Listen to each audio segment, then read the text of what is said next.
Apps can do a lot of cool things. You could order dinner, gamble on your favorite team, and track your health. You could even get a mortgage. One click and you can be approved. I'm not sure by who or what country they're in. You deserve more from the mortgage industry. At AnyMac Home Mortgage, we believe in the need for live human interaction during a very complex process. The kind of service and guidance which an app simply can't provide. Our customers are more than credit scores and income documents. They're individuals and families who live in and strengthen our communities. Their story is our story, and that story begins in a home. Chris Sawyer is an expert on providing superior customer service and in meeting the mortgage needs of current and future homebuyers. With over 18 years of experience in the industry, Chris is able to help customers migrate through the home buying and home financing process by using his wealth of knowledge as a well-qualified mortgage professional. And best of all, Chris is located in Cromwell, Connecticut, where he has helped hundreds of clients in Connecticut, Massachusetts, and Rhode Island make their dreams of homeownership a reality. Visit chrissawyer.any-mac.com. Email him at csawyer@any-mac.com or give him a call, 860-878-8730. Chris Sawyer, NMLS number 39345, corporate NMLS number 338923, AnyMac Home Mortgage, an equal housing lender, American Neighborhood Mortgage Acceptance Company, LLC, DBA AnyMac Home Mortgage, Lo-Fi Direct, Connecticut First Mortgage Correspondent, License Lender, Broker Number, ML 338923, Massachusetts Mortgage Lender and Mortgage Broker License Number, MC 338923, Rhode Island License Lender, License Number 201128110L. Call for additional details. Jones on first down, wide open, it's Barkley. And Saquon Barkley will take it into the end zone. Your best ability is his availability. Saquon Barkley, he's great when he's on the field, but the problem is since 2018, he hasn't been healthy for this team. Look at this. They lob it to him. He taps it in off the glass. How about that? Porter Moser, I think right now is the best coach in college basketball, hands down. Fins 2 for 3. He's done his part. Pitch is drilled to deep right field toward the pole, and it is gone. They don't mind not being what they were in the 90s as the best organization in baseball, because the Yankees are not. They're even close to the best organization in baseball. You're trying to be the Rays, and the Rays do this for a reason. Like, you're the Yankees.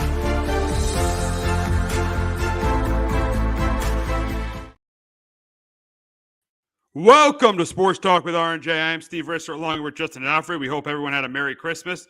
And we will get to the big games in Week 17 momentarily, but we got to start reacting to the breaking news, and that is the Broncos have benched Russell Wilson in favor of Jarrett Stidham.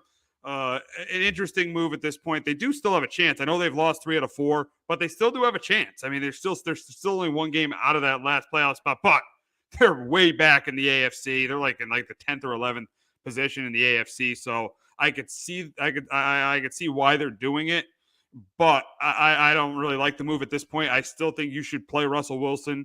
I know he hasn't been great this year. And I know his best days are behind him, but he has been better than he's been last year.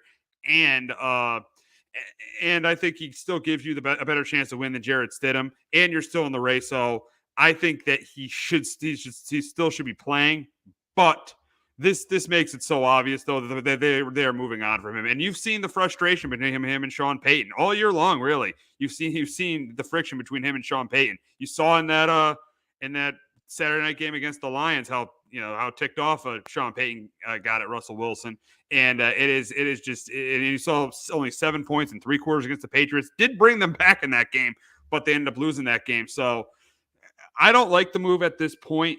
I don't like it at this point, but I could see why it's happening. And it's pretty obvious now that they are moving on from Russell Wilson at the end of the season. It was a little surprising when I saw the news about an hour ago, but because they're still in it. I know that's still a total long shot for them to get in there, and they need a million things to happen to go their way. And they have to win out here, especially you're playing a Chargers team that at home that's very beatable right now, with everything the Chargers got going on right now. So it was a little puzzling, but yeah, like Wilson's played a little bit better than he did last year, but yeah, he's not the same guy. They threw him a ton of money. He's got $150 million, I think, left on his deal. Like I don't think anybody's going to trade for him. You're probably going to have to cut him here. And that's going to be a lot of dead cap space. You're going to have to probably, hand him. But yeah, it's a little surprising that they're still in the race here, that they ended up cutting him or benching him here. But yeah, him and Sean Payton just never really felt like they were on the same page all year. as you mentioned. And yeah, it's interesting, but Jared Stidham's not great at all. It's definitely a downgrade, but we'll see what Sean Payton can do with them. But I'm not expecting much. And with their offensive line, the way they played the last couple of weeks, it's could be rough sailing there for Stidham in their offense the next 2 weeks.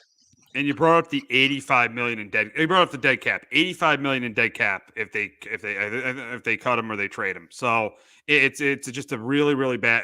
Just this is the worst trade in NFL history. I mean, to trade 2 first-round picks, one of them being Devin Witherspoon, for this guy, this is the worst trade in NFL history. The Broncos are in a terrible spot. They're going to have no cap space. They're probably because if they get rid of Wilson, they'll have no cap space going into the offseason next year.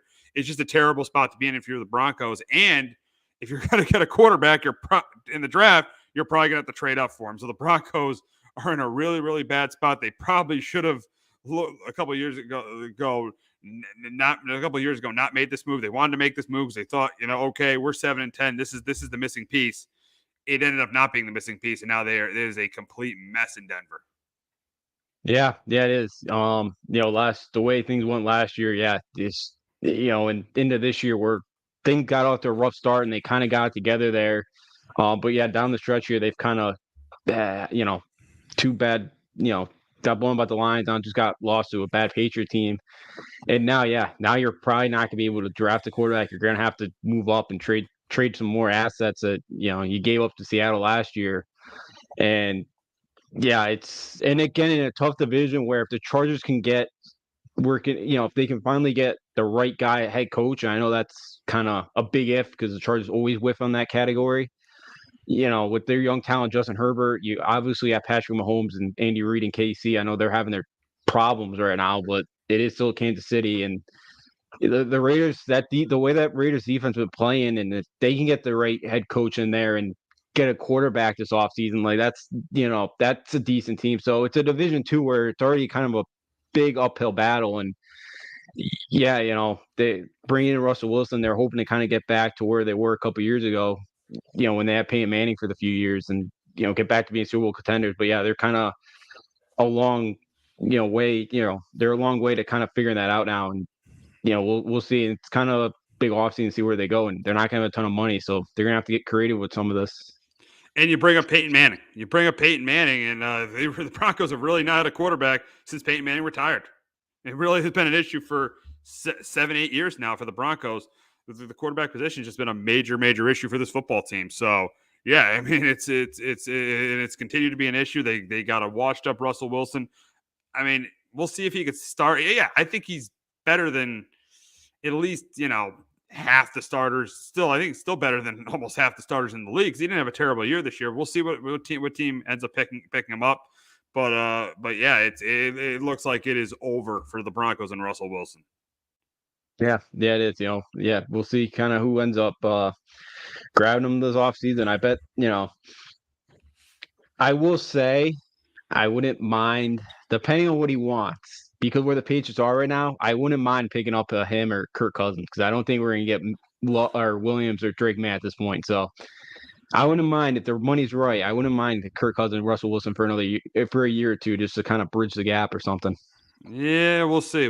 But yeah, this was just a terrible trade. I say the worst trade in NFL history for the Broncos, and they have, and it looks like they have benched Russell Wilson. It looks like they have moved on from Russell Wilson. So while we're talking about the Broncos, we'll just talk about their game this week against the Chargers. We'll quickly go through this game because this game is an absolute bore with Jared Stidham and Easton Stick going at it, playing against each other. I think it's a low-scoring game, but I'll take the quarterback who's played more this year in Easton Stick. I'll take the Chargers 16-13. Justin, who you got? Yeah, I'll take the Chargers now. I know I had Denver originally, but I'll take the Chargers now.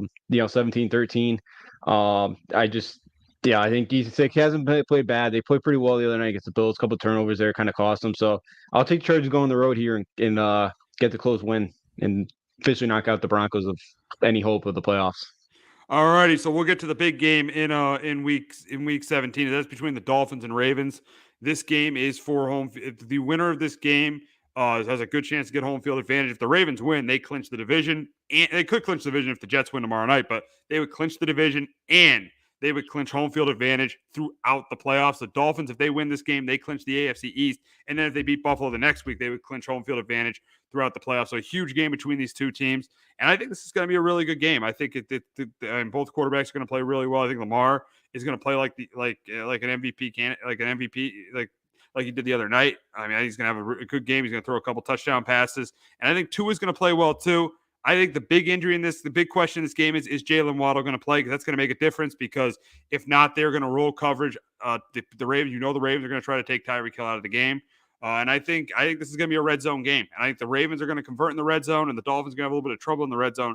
And I think that's ultimately going to be the difference in this game, because the Dolphins, they moved the ball last week, but they did kick field goals.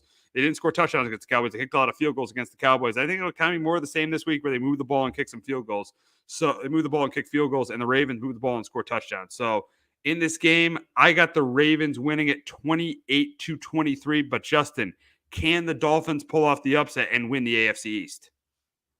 Without Jalen Waddle this week, I got the Ravens 27-23. I just think he's a huge part of their offense. And now, if you're Baltimore, you can really kind of scheme up and really kind of focus a lot in your efforts there, just trying to slow down Tyreek Hill. So, and every time we kind of see Miami play like a more physical team like this, every time they get punched in the mouth, they don't usually respond well. And that's kind of what I'm expecting this week.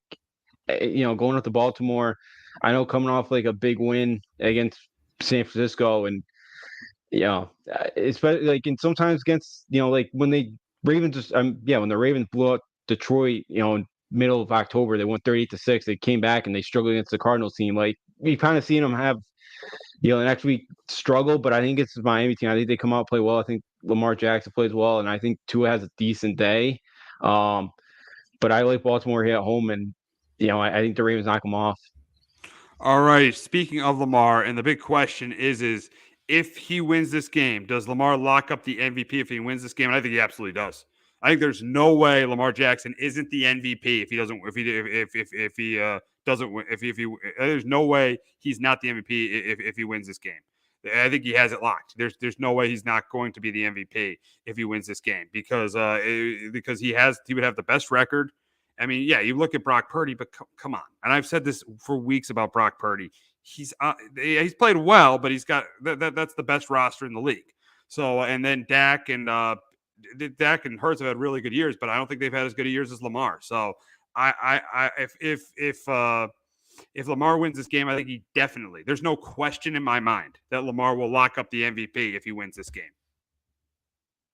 I agree. I think he will, but should he? Like, he's got 19 passing touchdowns on the year, like 7 interceptions. Like, he hasn't been great, and he got helped out by 4 INTs last week. Yeah, I think the MVP should either go to McCaffrey or Tyreek Hill. Like, if Miami wins this game, I think Hill should be the MVP favorite. I don't think he will, because it's turned into just whatever quarterback has got the best record. It's like the Heisman Award now. But I agree that he's probably going to win it, but I don't think he's the most deserving guy to win the MVP. He's had a nice year, but like the numbers don't blow you away. They just don't. And last week they got a lot of help. So nothing to take away from Lamar Jackson. He's been a really good quarterback. I don't think he's the most deserving, but yes, I think he'll win the MVP if they do win this game on Sunday. Yeah, I mean, but still, I mean, he's still, one of the top. Just the thing about this season is there hasn't been a great year from a quarterback. That's the thing, because Mahomes has had a down year because of the receivers. Hurts has been, his numbers aren't as good as last year, but he's had impressive moments, but his numbers aren't as good as last year. Dak has been really good, but he hasn't been as good on the road as he's been at home.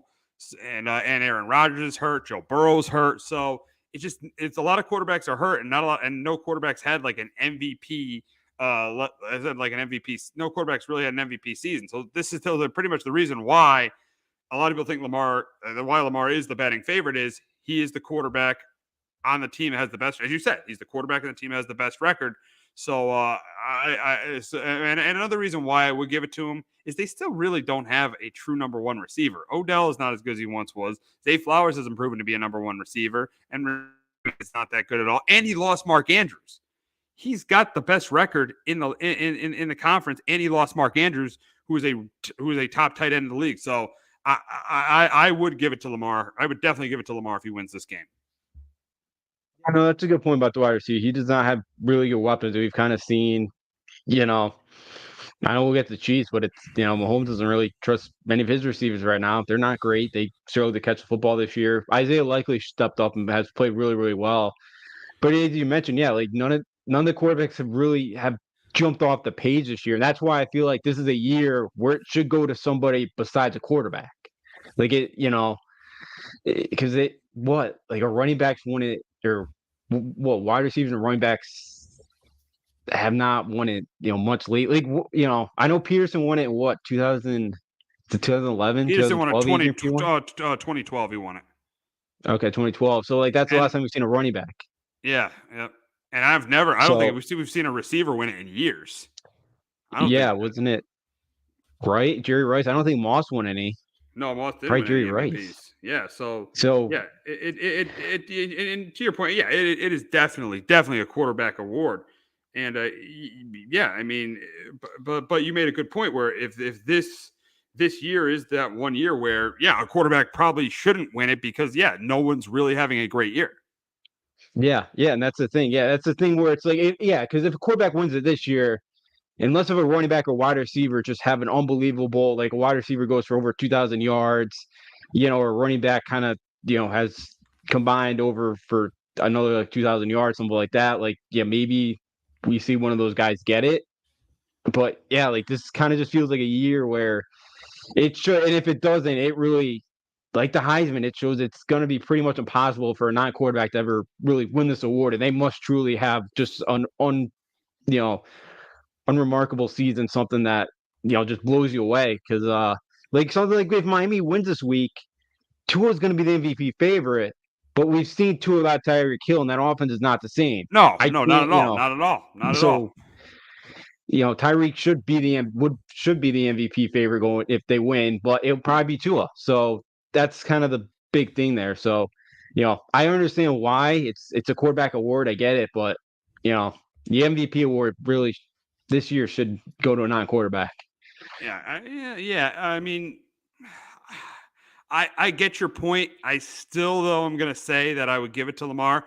But here's the thing: if it does go to a non-quarterback, it would be the first time since 2012, since Adrian Peterson, that it would go to a non-quarterback, and it would only be the second time since 2006 that it would go to one. So really, in the last 15 years, it's only gone to a non-quarterback one time, and that's Adrian Peterson. So it pretty much is a quarterback award. I get your point, but I would still give it to Lamar because I look at where would a team be if you took them off that team, and if you took Lamar off the Ravens, I think it would make I think it would make more of a difference than if you took McCaffrey off the Niners or if you took Tyreek Hill off the Dolphins. Even though those offenses don't look the same when those guys aren't in, I still think that if you took Lamar off the Ravens, it would be the biggest difference. And that for me, an MVP is where would this team be without this player? And I think the Ravens would be. I think if you took Lamar off the Ravens, they would be worse than the Niners would be without McCaffrey, and they'd be worse than the Dolphins would be without Tyreek Hill.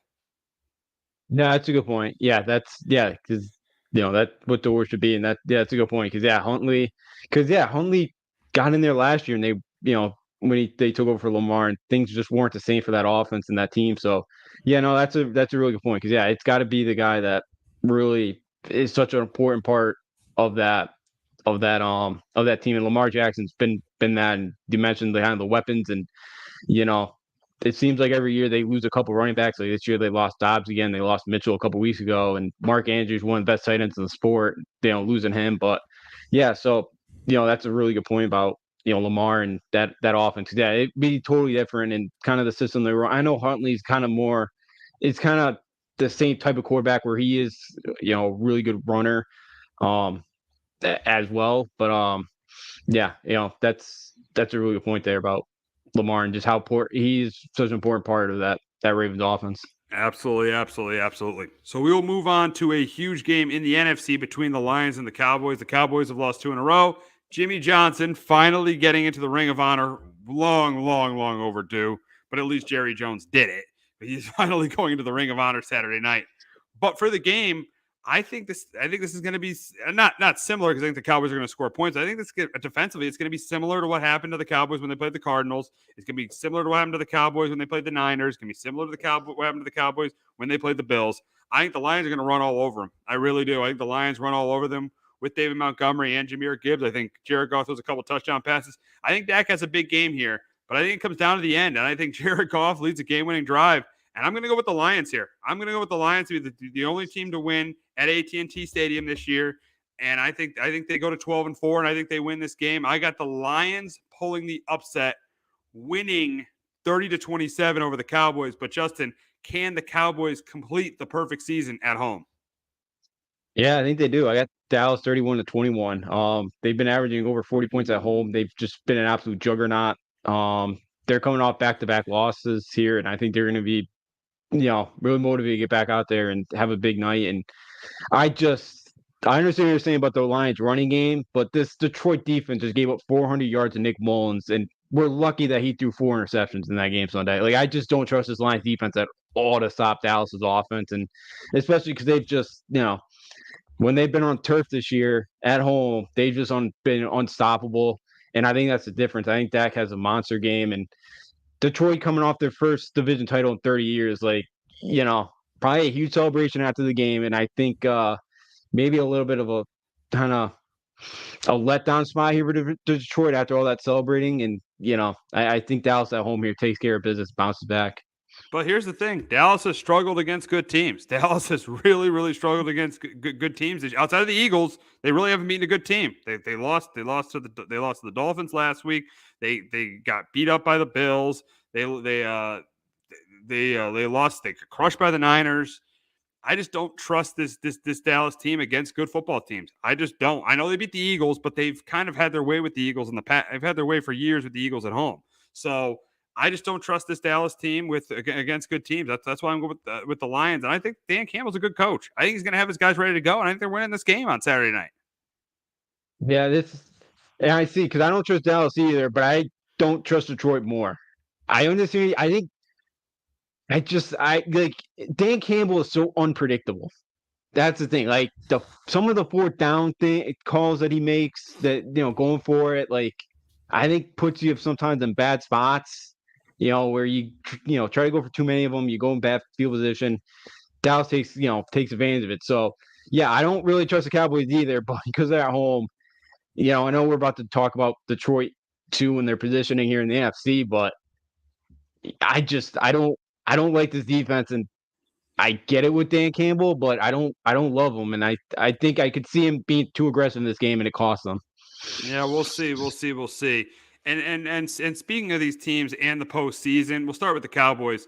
The big question for the Cowboys is, we know they are in the playoffs. The big question for them, because it looks like they're going to be on the road. So it doesn't look like the Eagles, even though they haven't been playing that well, are going to lose to the Cardinals and the Giants. So it looks like the Cowboys are going to be on the road in the postseason. The big question is, can this Cowboys team make a run in the playoffs? And I think it's going to be the same thing for the Cowboys.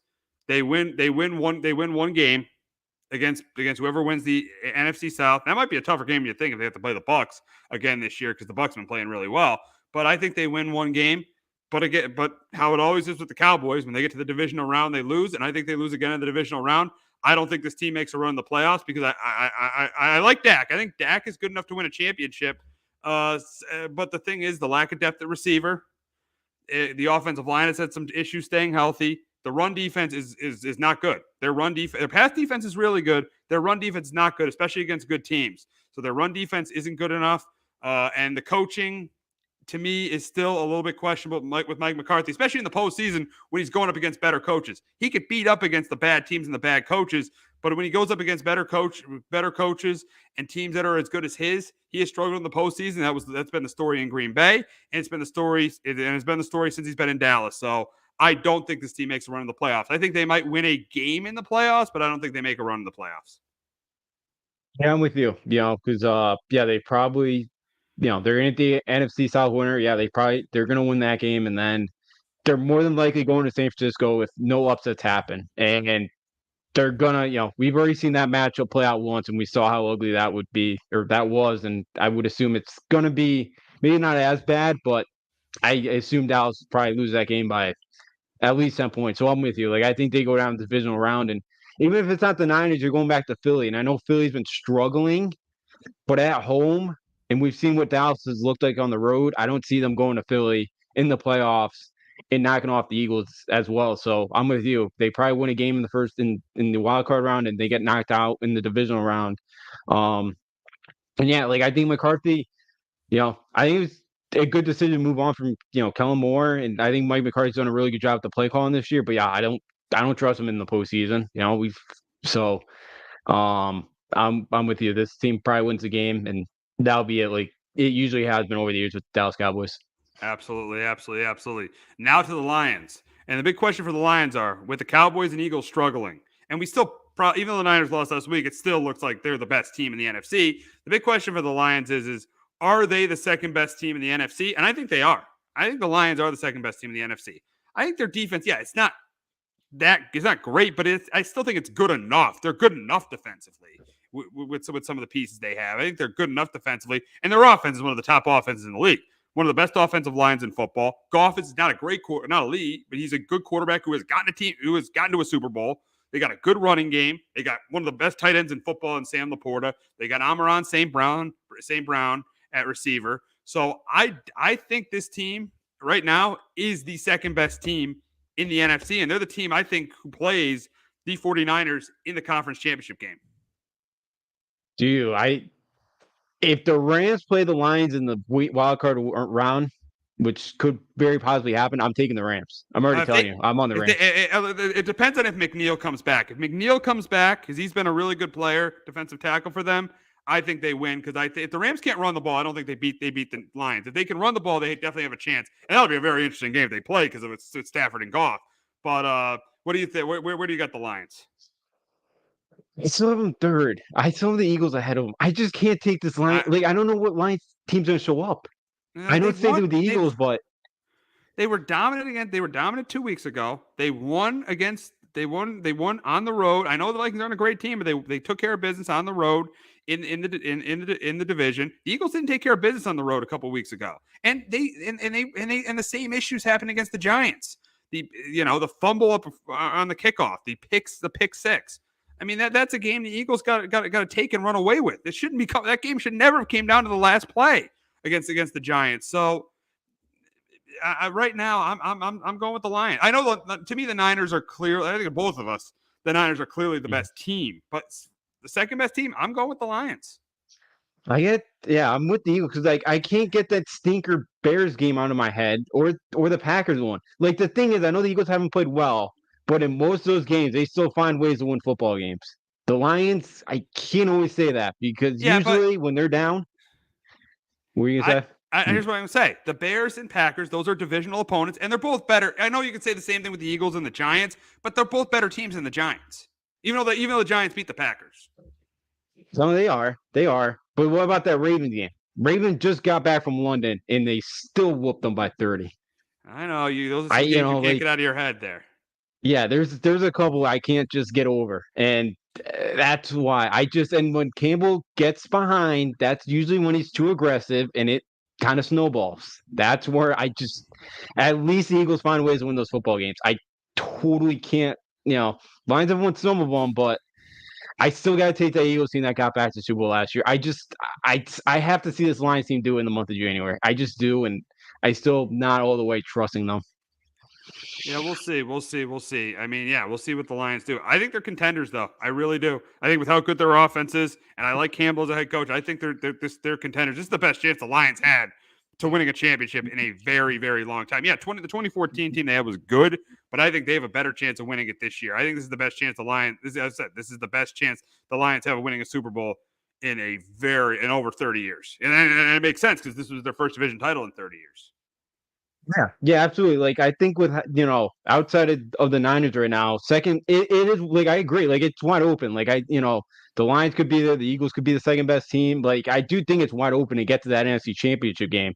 So I wouldn't be surprised to see the Lions get there. I just and this offense is great. Jared Goff has played well, and if they can be in a dome, they can get home field and kind of play in the dome the first couple rounds. Then great. I'll feel a little bit better about them, they could avoid the Rams in the first round too. Would be good as well for them. But I just I still got to just take I know the Eagles been struggling. I don't think Jalen Hurts is still 100%. The Eagles probably haven't played a great game probably since either that Dolphins game or the Bucks. Way back in like week 3 or 4. That was the last time they played a complete game. Week but 7, they played the Dolphins. Week 7. And they beat the Chiefs. I'll give you that. They beat the Chiefs. They did. But it wasn't it wasn't a complete effort. Like they did not play great in that game. So I still just got to take the Eagles a little bit more just because they got to a Super Bowl last year, and Lions, I could see it happening this year. I still just trust the Eagles a little bit more. Yeah, it'll be interesting. It'll be interesting to see what happens in the playoffs because there's a good chance the Eagles and Lions will play against each other in the second round. So it'll be interesting to see what happens in the playoffs. But we will move on to an AFC matchup tomorrow night in Cleveland as the Jets take on the Browns. The Browns try to clinch a playoff spot. Joe Flacco has done a really, really nice job stepping in. They're 3-1 with him as a starter. And I think it continues this week, and they win another one. I think they win. They get to the playoffs. And they win this one pretty easily. I think the Jets did everything they could last week to hand the game to Washington until Washington couldn't stop them at the end because their defense is absolutely pathetic. So I think that the Browns, they have success running the football. I think Joe Flacco throws a couple touchdowns. I think they force a couple turnovers from Trevor Siemian. I got the Browns winning it 27-10 over the Jets. But Justin, can the Jets spoil the Browns' chances to clinch a playoff spot? No, I got the Browns as well here, 24-10. Simeon starting. This Browns defense has been dominant at home this year. I think it's going to be a rough night for the Jets offense. And if Zach Wilson doesn't come back and start another game this year for the Jets, it's going to be the 4th straight season where they've not had a quarterback throw for more than 10 passing touchdowns in a season. So, wow, that's crazy. Yeah. They're the first one since the 89-92 Patriots to accomplish that beat. Wow. Yeah. So that's been a while, especially in this day and age of in this day of football where teams are putting up points, every week. I know it hasn't been the same this year, but so it's been a long couple of years here for the Jets at quarterback. And it's going to be ugly here the way Joe Flacco's been playing. Gonna want some revenge too here against the Jets. Last year. So I expect Joe Flacco to come out, play well, and Browns will win by a couple scores. We got a rematch of the last 2 AFC championship games as the Bengals take on the Chiefs. It kind of doesn't feel like it because Joe Burrow's not playing. The Chiefs aren't playing that well. But I think the Chiefs will struggle like they've had all year, if they've done all year offensively. But I do think they win this game. I just don't see this defense losing to Jake Brown. I think he turns the ball over a couple of times. I do think Mahomes, he struggles. They struggle a little bit, but he throws a couple touchdown passes. And I think the Chiefs win this one. I think they win it 24-16 over the Bengals, and they clinch the AFC West, and they clinch a playoff spot. But, Justin, can the Bengals keep their playoff hopes alive? I don't think they will this week. At the Chiefs 24-21. Brownie's played well when he doesn't have to face the Steelers, and he is going up against a really good Chiefs defense that Aiden O'Connell could not complete a pass the final 3 quarters, and the Chiefs still couldn't find a way to win the football game. Which is crazy. Yeah. It was the couple of defense scores, the Raiders defense scores they were able to get there, and right now Mahomes just doesn't trust any of his wide receivers, and Kelsey's not the same. Like, he's still one of the better tight ends in the league, but like he's just not the same guy. And the offensive line last week just did not do a great job protecting Mahomes, and I do think they get out what they win because the Bengals defense is not very good. You saw the Steelers were able to move up down the field. They a couple broken coverages there. So I do have the Chiefs win this game by field goal, and kind of maybe looking a little bit better, but still not great. We got a big game in Seattle between the Steelers and the Seahawks. Huge game for both teams. Both teams come in at 8-7, both trying to make the playoffs. And I think this game is close. This game is competitive, but I'm going to take the home team, and I'm going to take the quarterback that's playing better. I know it's not crazy. It's not a crazy thing to say that it's not a high bar to clear saying that Geno Smith is playing better than Mason Rudolph. But I think I'll take the more experienced quarterback in the game. I think the Seahawks have success running the football, and I think their defense makes a stop at the end. I think their defense makes a stop instead of them scoring at the end of the game like they did the last 2 weeks. I think their defense makes the big stop this week against the Steelers.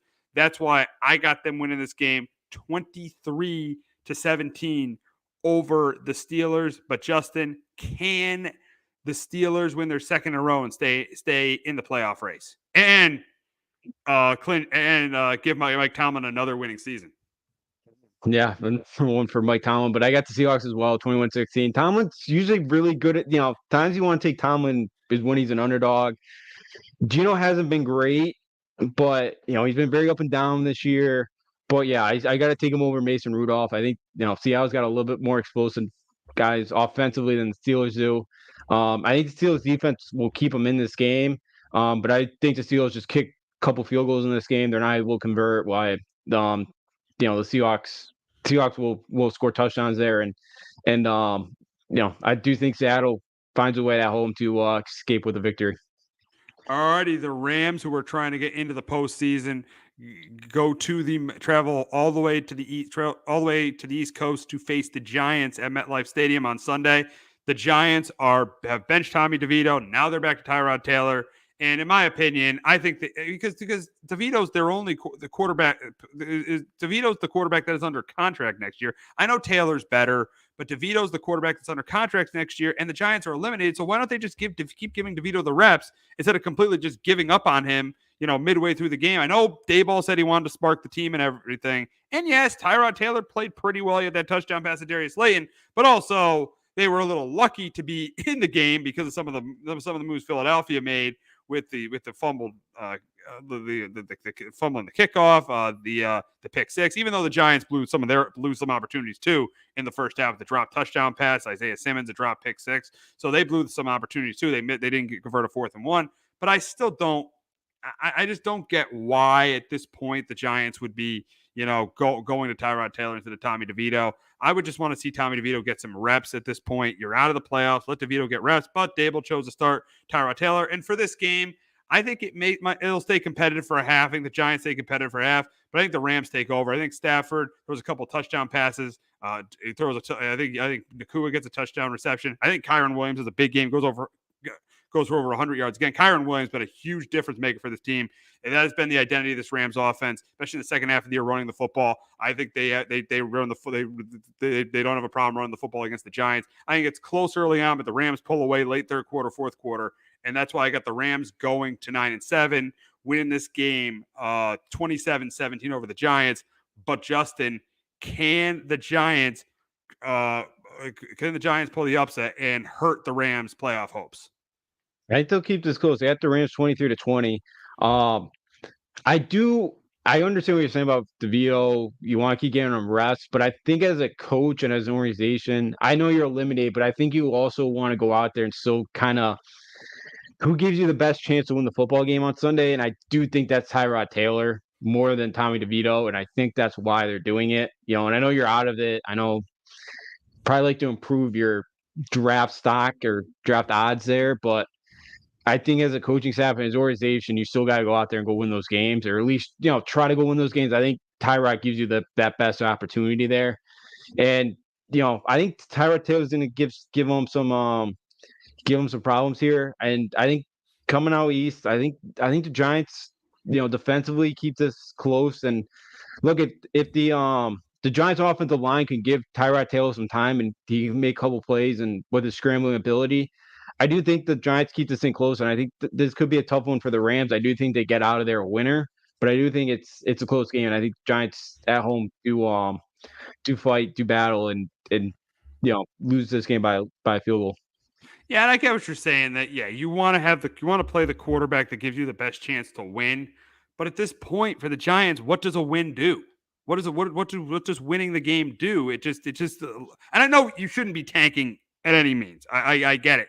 But I think you need to look at some of your younger players now, and that's the thing. And I mean, and what Tyrod Taylor is. He's a solid backup, and could be. And he was a decent starter in Buffalo, but that's really all he is. Why don't you just in my opinion, why don't you just keep giving DeVito reps, giving him more confidence that if he's got to step, because Tyrod Taylor is probably not going to be on the team next year.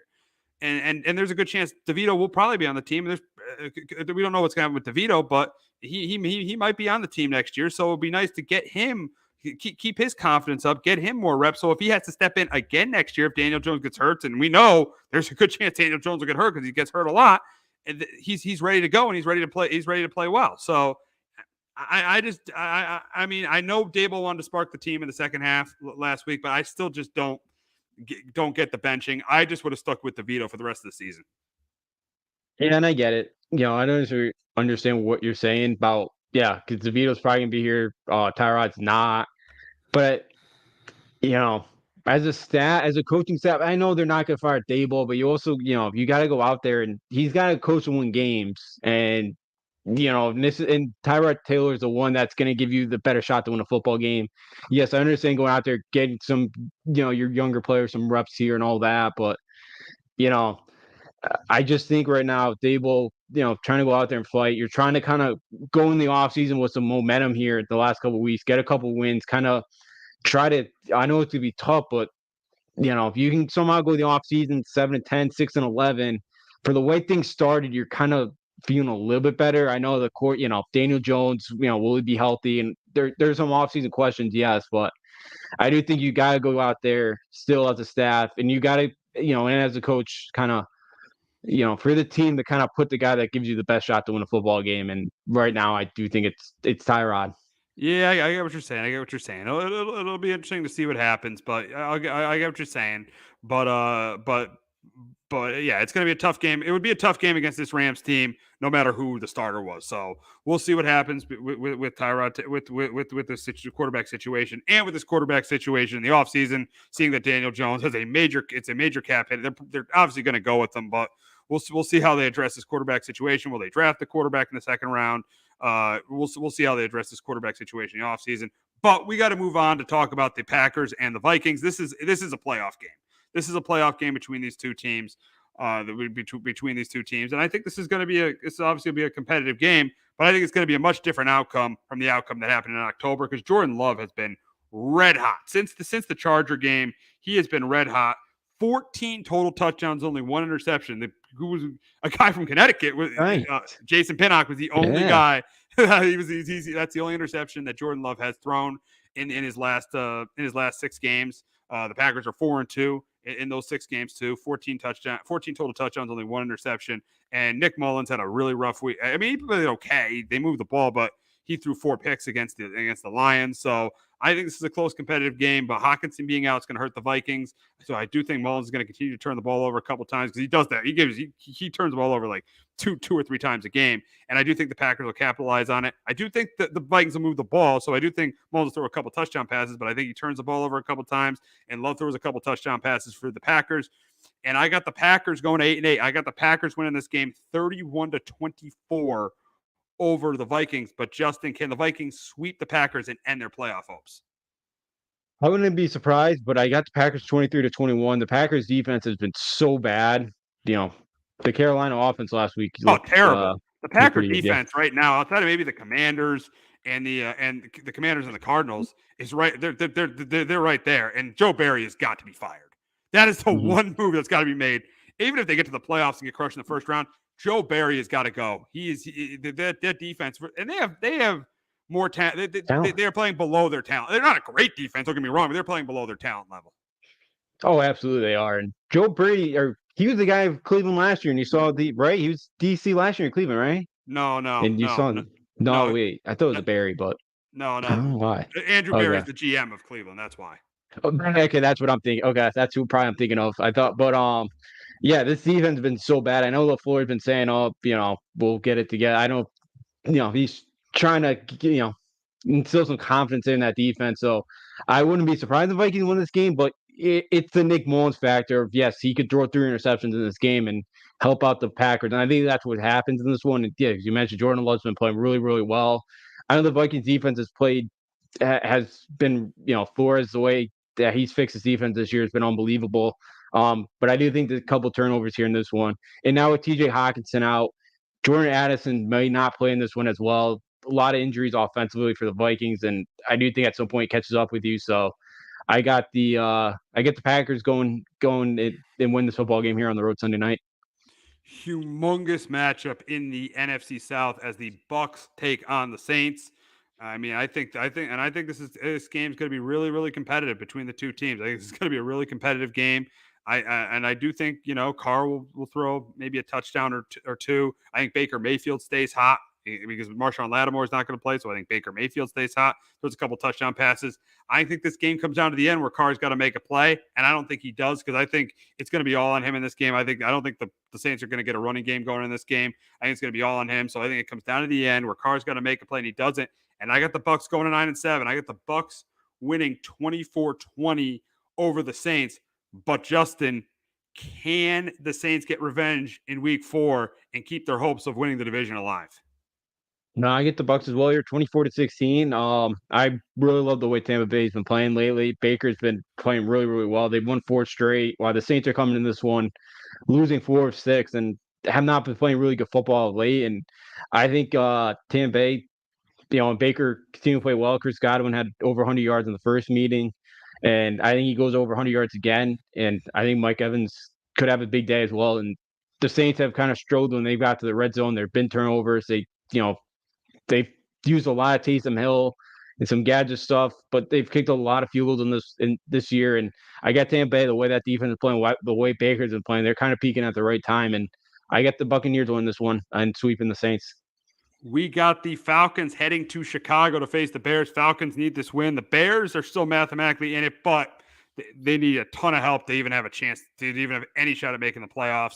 But I think this game is really competitive. I do think the Falcons do it. I know the Bears do a really good job stopping the run, but I think the Falcons do a decent job on the ground, make life a little bit easier for Taylor Heineke. I think Taylor Heineke throws a touchdown pass. I think he manages the game. I think he's actually the quarterback who makes less mistakes on Sunday because I think this game is close in the fourth quarter. And I think Justin Fields is going to do what he's done. And I know he's played well at times this year, but I think he's going to do what he's done in the fourth quarter all season. Turn the ball over and make mistakes. And I think that's going to lead to a Bears loss. That's why I got the Falcons going to 8-8, winning this game 20-13 over the Bears. But can Justin Fields continue to stay hot and end the Falcons season? I got Bears, 21-17 this one. I know Justin Fields and the Bears, they've struggled in close games in the fourth quarter, but I can't trust the Atlanta team on the road. They're 2-5 this year. And I think kind of the same happens yet again this week. I think they, Heineke, played pretty well last week in the win against Indianapolis, but I could see him making a turnover too. And I think Justin Fields does enough in this one. And I do think the Bears defense does a good job of slowing down the running game enough. And I think the Bears have a good game on the ground. I think Fields makes enough plays. Yeah, he might make him turn over 2 in this one, but I do think the Bears, overcome that and get the 21-17 win at home. All right, we got an AFC East matchup in Buffalo as the Pats take on the Bills.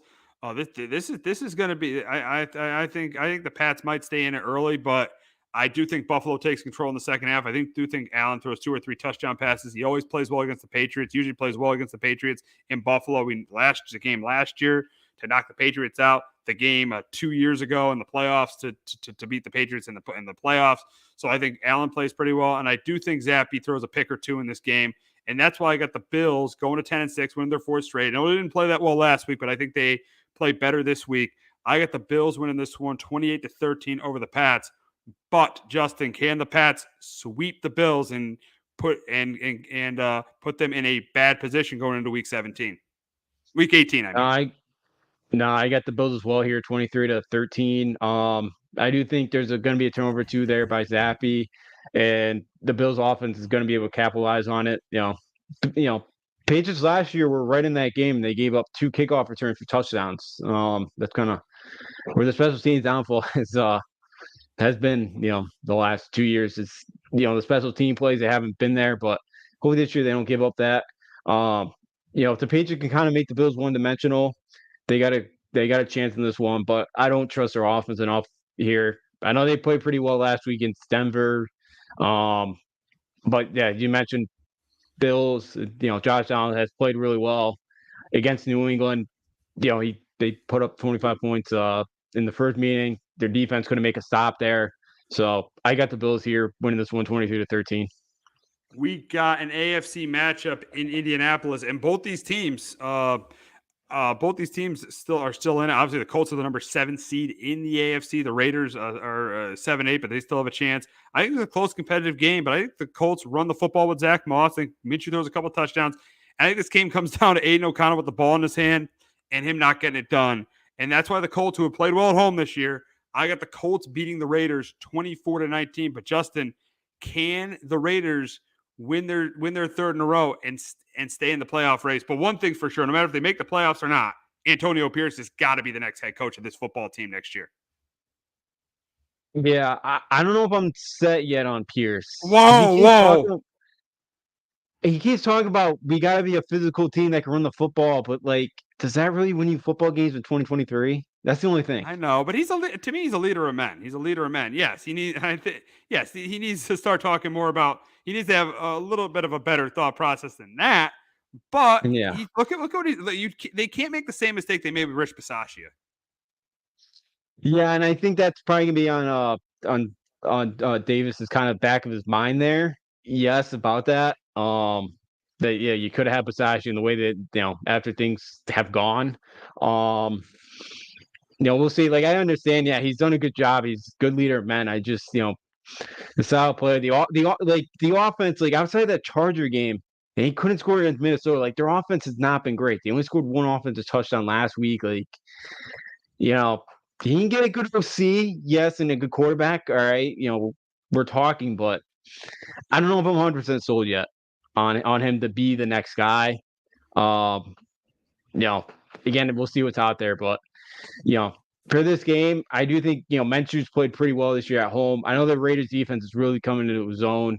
Max Crosby's been a game wrecker, and he could do that again like he was last week.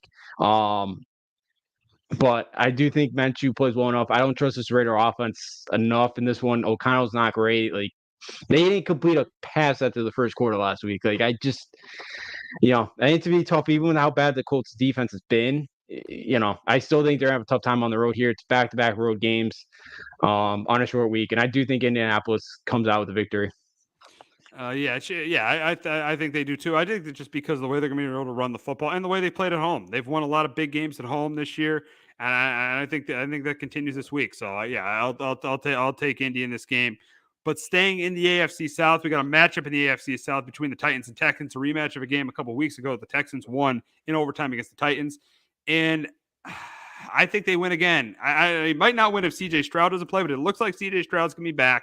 I know Texans have a lot of injuries with Will Anderson and Jonathan Grenard. That showed up last week when they lost to the Browns. But I think C.J. Stroud has a decent game. I do think the Texans defense makes a big play at the end against Ryan Tannehill, and that's why I got the Texans keeping their playoff hopes alive. And if, say, the Texans and the Colts win and the Jaguars lose, that Texans-Colts game next week is for the division title in Indianapolis. So I'm going to take the Texans here. I got the Texans 23-16. But can the Titans get revenge? Can the Titans get revenge from what happened a couple weeks ago against the Texans? Yeah, I got Houston this one 23-20. If Stroud plays in this one, I do like their chances, and Will Levis I think is going to be back here as well for the Titans. But in that first meeting, I know Will Anderson's been hurt, but Houston was awesome at getting the quarterback and just putting pressure on Levis. They sacked him 7 times, and I think the same thing happens again. I think Houston's defense does play, bounces back, plays well here against the Tennessee offense that has not been great all season long. And I think Houston at home bounces back, and I think they play a much better football game. And I think Stroud outplays Will Levis, and I do think Houston continues there to fight and puts himself yet again kind of contention to stay in there in the AFC South title race. Already, the Panthers travel to Jacksonville to face these struggling Jaguars, and if Trevor Lawrence doesn't play this week, I think they're going to continue to struggle, and I think they're going to lose. If Trevor Lawrence doesn't play, I think they're going to lose. I think Bryce Young has been playing better lately. I think he actually plays pretty well against the Jaguars, and I think they lose a close one. If Trevor Lawrence doesn't play, I got the Panthers winning this in the upset, 20-17. But Justin, can the Jaguars snap their 4-game losing streak and keep pace with the Colts and the Texans in the AFC South? Yeah, I got the Jaguars. If Lawrence plays in this one 24-20 over the Panthers, I could totally see the Panthers knocking off Jacksonville if Trevor Lawrence can't go this week. Because the Panthers have been feisty. They this been a team that hasn't quit yet. Which is good to see. They've been close to last. They did beat Atlanta. They had an opportunity there to beat the Packers last week, putting up 30 points. So I do think Jacksonville, with how bad Jacksonville's defense has been, I could see Bryce Young playing pretty well in this game. But I do think Lawrence plays Jacksonville, kind of bounces back, and I think against they make enough plays here against the Carolina defense to win this football game. And Jacksonville continues to kind of hang on there in the AFC South.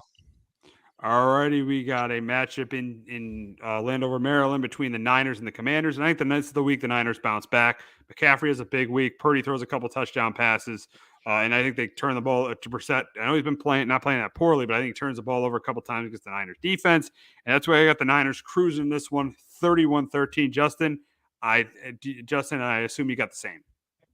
Yeah, I got the Niners here 34-16. I Purdy bounces back against one of the worst defenses in the sport right now. Like the Jets' offense played pretty well last week.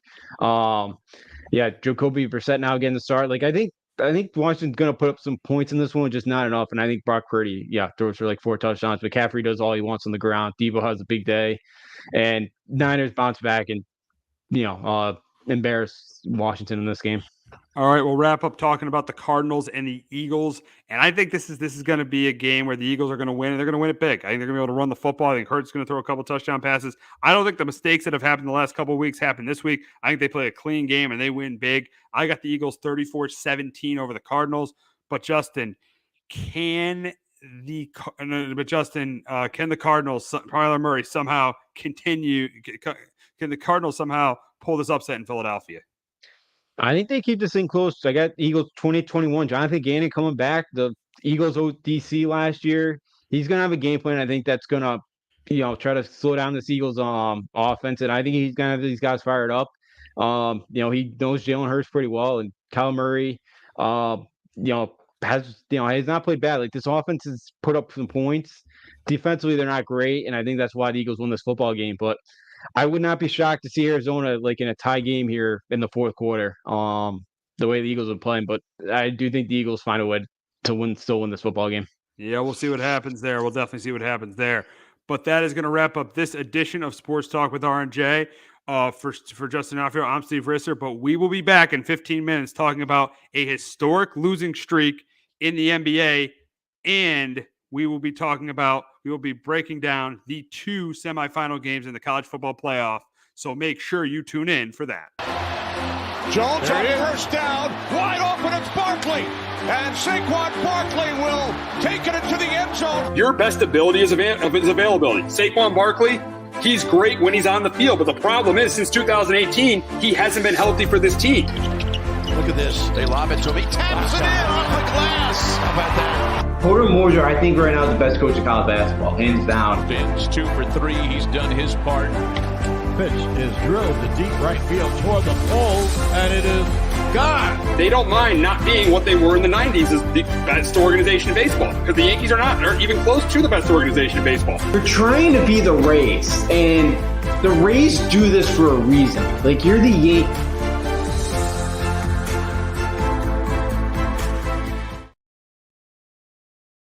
Hello, my name is Joe Aguirre. I'm the president of Clovercrest Media Group. And here at CMG, we have a wide variety of podcasts, including sports shows like Keys to the City, The Roll Call, Throwing Jabs, All 4 Downs, and Jawing About the G-Men. And great true crime shows like Sticky Week, Crimes and Consequences, Ivy League Murders, and Bird, the unsolved murder of David Eichmann. You can find all these podcasts and so much more by visiting clovercrestmedia.com.